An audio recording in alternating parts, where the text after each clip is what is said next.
الحمد للہ وکفا والصلاة والسلام علی من لا نبی بعد اما بعد فاعوذ باللہ من الشیطان الرجیم بسم اللہ الرحمن الرحیم ومن یؤت الحکمۃ فقد اوتی خیرا کثیرا وما یذکر الا اولو الالباب۔ جس کو حکمت ملی اس کو بہت بڑی نعمت ملی، اور جو حکمت والے ہیں وہی نصیحت حاصل کرتے ہیں۔ حکمت سے مراد قرآن و حدیث کا علم ہے۔ جس کو اللہ تعالی نے قرآن و حدیث کا علم عطا کیا، یقیناً اس سے دونوں جہاں کی دولت نصیب ہوئی۔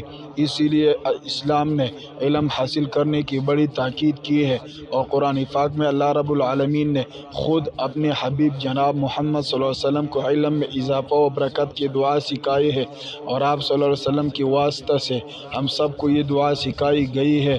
وَقُلْ رَبِّ زِدْنِی عِلْمًا، آپ کہیے اے میرے رب میرے علم میں اضافہ کر۔ میرے بھائیو، قرآن مجید کی علاوہ احادیث نبویہ میں بھی علم کی اہمیت بتائی گئی ہے۔ چند احادیث سماعت فرمائیے۔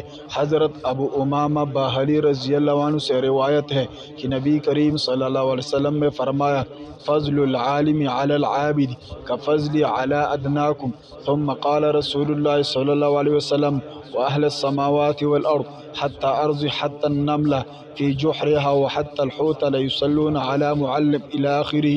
نبی صلی اللہ علیہ وسلم کا فرمان ہے، عابد پر عالم کی فضیلت ایسے ہے جیسے میری فضیلت تمہارے ایک ادنا آدمی پر۔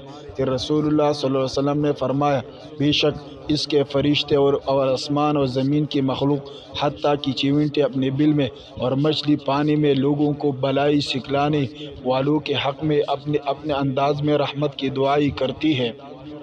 مومن کو مرنے کے بعد اس کے جن نیکیوں اور عملوں کا ثواب ملتا ہے، ان میں سے ایک وہ علم ہے جو اس نے خود سیکھا اور سکھایا اور پلایا ہے۔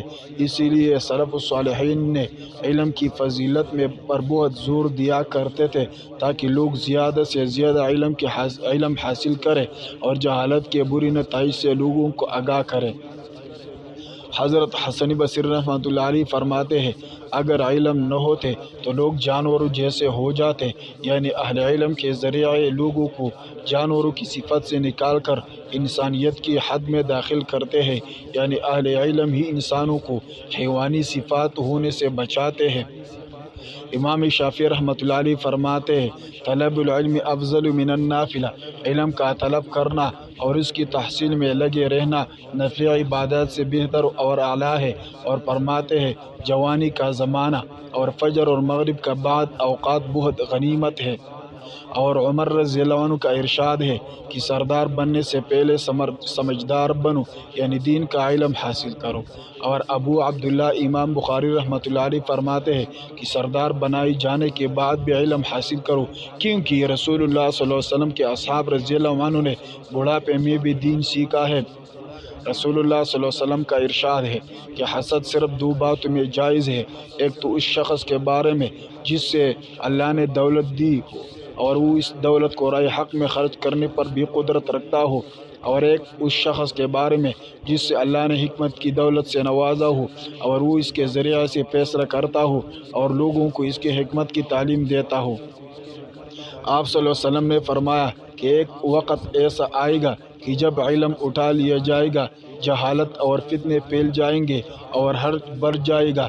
آپ صلی اللہ علیہ وسلم سے پوچھا گیا کہ یا رسول اللہ، حرج سے کیا مراد ہے؟ آپ صلی اللہ علیہ وسلم نے اپنے ہاتھ کو حرکت دے کر فرمایا، اس طرح گویا آپ صلی اللہ علیہ وسلم نے اس سے قتل مراد لیا۔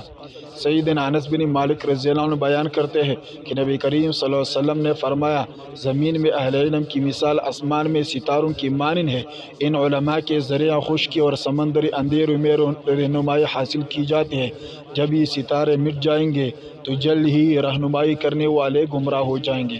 سیدنا عبداللہ بن عباس رضی اللہ عنہما سے مروی ہے کہ نبی کریم صلی اللہ علیہ وسلم نے فرمایا، اللہ تعالی جس کے ساتھ خیر و بلائی کا ارادہ کرتا ہے اس کو دین میں سمجھ عطا کر دیتا ہے۔